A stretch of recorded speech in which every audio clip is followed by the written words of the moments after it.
Cross examination جیرا جو civil cases اور criminal cases میں بہت اہمیت رکھتی ہے، یہی آرٹ ہے جو ہر کسی وکیل کو نہیں آتا۔ اس میں گواہ کچھ سوالوں کے جواب میں جواب بھی دے دیتا ہے، اس کے بعد اپنی تشریحات شروع کر دیتا ہے۔ جو سوال کا جواب نہیں ہوتا ہے اس کو کہتے ہیں از خود کہا یا والنٹیرلی سیڈ۔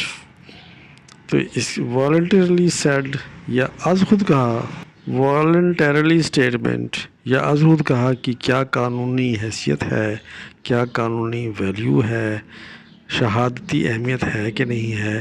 کراس ایگزامینیشن یہ کون سا قانون ڈیل کرتا ہے، اس کے بارے میں کہاں کوئی پروویژن پائی جاتی ہے۔ یہ قانون شہادت آرڈر 1984 کا سبجیکٹ ہے اور آرٹیکل 133 وٹنس باکس میں جو وٹنس کھڑا ہے وہ سب سے پہلے ایگزامینیشن ان چیف یعنی کیا اپنی کالنگ پارٹی، جس پارٹی نے اسے بطور وٹنس کال کیا ہے، ایگزامینیشن ان چیف سے گزارے کی۔ ایگزامینیشن ان چیف جب اوور ہوگا تو کراس ایگزامینیشن کا مرحلہ آتا ہے۔ اپوننٹ پارٹی کا کونسل یا اپوننٹ پارٹی خود کر سکتی ہے۔ اس کے بعد اگر کوئی نئی چیز کراس ایگزامینیشن میں آ جاتی ہے تو کورٹ سے پرمیشن لے کر calling party of the witness اس کا ری ایگزامینیشن کی اجازت حاصل کر سکتی ہے۔ ری ایگزامینیشن کے پروسیس سے اپنے ہی گواہ کو گزار سکتی ہے، لیکن with permission of the court اور ود ریزنز۔ اب آ جاتا ہے کہ از خود خواہ voluntarily statement of the witness.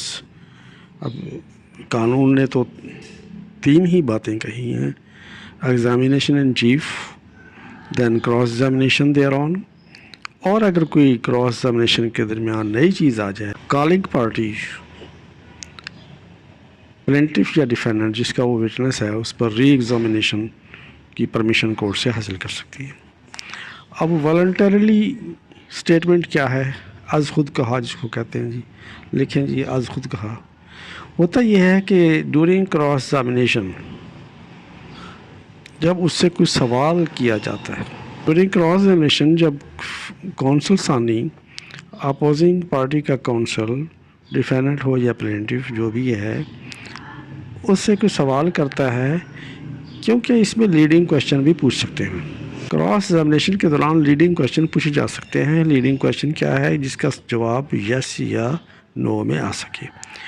اب وہ یس یا نو کر کے اس کے بعد گواہ اپنی توجیحات، اپنی ایکسپلینیشن شروع کر دے تو اسے والنٹیرلی اسٹیٹمنٹ کہا جاتا ہے کہ از خود کہا،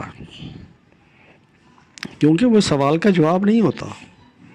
جو سوال کونسل فریق ثانی نے کیا ہے یا فریق ثانی نے خود کیا ہے اس کا جواب نہیں ہوتا، بلکہ وہ اس کی تشریحات شروع کر دیتا ہے یس یا نو کے بعد، یا اس کا سوال ایویسیولی دینا شروع کر دیتا ہے۔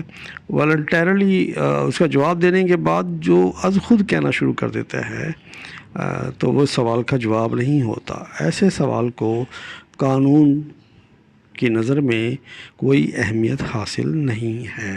Voluntary statement by witness in cross examination is of no value, no evidentiary value. ایسا اسٹیٹمنٹ کیا ہے؟ یہ ابھی ہمارے ہائر ایشلون کا فیصلہ آیا ہے 2024 کا، رپورٹ ہوا ہے PLD 2024 سندھ 289 اور 2003 YLR 406 page per. Witness could not be permitted to foist his own stance into answer to a question put by the opposing counsel۔ وہ اپنے کوئی بھی جواب اس میں فوائسٹ نہیں کر سکتا، اس میں داخل نہیں کر سکتا جب تک کہ اسے سوال نہ کیا جائے۔ کراس ایگزامینیشن میں سوال کا جواب دینے کا ہے کہ اپنا اگر اس نے کچھ اسٹیٹمنٹ اپنے طور پر کچھ کہنا تھا تو وہ ایگزامینیشن چیف میں کہتا، یا پھر اس کا جو کونسل ہے کالنگ وٹنس کا، پارٹی کا جو کونسل ہے یا کالنگ پارٹی ہے، اس کا ری ایگزامینیشن کی پرمیشن کورٹ سے کوئی نئی بات پر، نئی فیکٹ پر حاصل کر سکتی ہے۔ Any reply to a question or explanatory to answer is of no evidentiary value۔ Explanatory answer نہیں ہو سکتا، اور کسی کویشچن کے جواب میں اس میں جو بھی جواب ہے اس سوال کے مطابق ہی دینا ہے، اس سے ایکسٹرا کچھ نہیں، ایکسٹرا کوئی چیز اس میں فوائد نہیں کر سکتا۔ وارنٹری اسٹیٹمنٹ از خود کہا کی جو بیان ہے، از خود کہا جو ہے وٹنس نے in the witness box during the cross examination, جو سوال کا جواب نہیں ہے اس سے کچھ ایکسٹرا کہا ہے۔ تو والنٹری اسٹیٹمنٹ سیٹ ان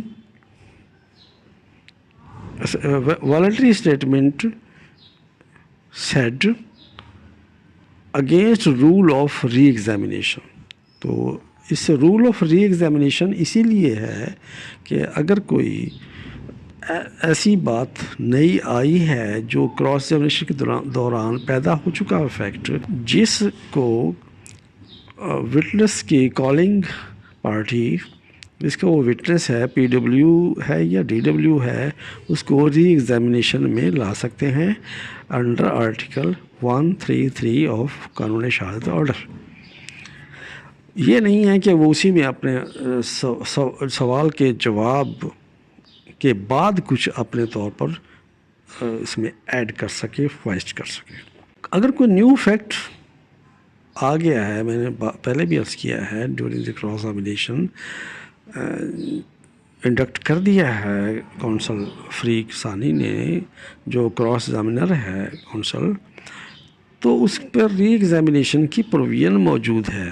یہ نہیں کہ گواہ اسی میں اپنے جواب کو کسی طریقے سے ایڈ اپ کر دے، فوائد کر دے۔ Witness can be reexamined with permission of the court. یہ ایسے نہیں ہے، کورٹ سے اجازت دیں گے کہ یہ فیکٹ کو نیا اس میں انٹروڈیوس ہو گیا ہے، کیونکہ ایگزامیننگ چیف تو ہو چکا، اب ری ایگزامن صرف اس پوائنٹ پر کریں گے اگر اجازت مل جاتی ہے کورٹ سے۔ اگر کورٹ فیل کرتی ہے کہ واقعی ایک ایسا فیکٹ ہے جس کی اس کو تشریح کا اختیار حاصل ہے پلینٹف یا ڈیفینڈنٹ کو، اس سے پرمیشن گرانٹ ہو جاتی ہے، تو صرف اس فیکٹ کی حد تک جو ہے نا ری ایگزامن ہوگا۔ یہ نہیں کہ ری ایگزامن میں پھر وہ کوئی نیا کیس پٹ اپ کر دیں اور اس طریقے نئی بات پٹ اپ کر دیں، نئے فیکٹس کو اس میں شامل کر دیں، تو پھر اس طرح سے کراس ایگزامینیشن کا پھر جواز بن جائے گا۔ ایسا نہیں ہو سکتا۔ آج خود کہا یا voluntary statement of the witness has no evidentiary value in the eyes of law۔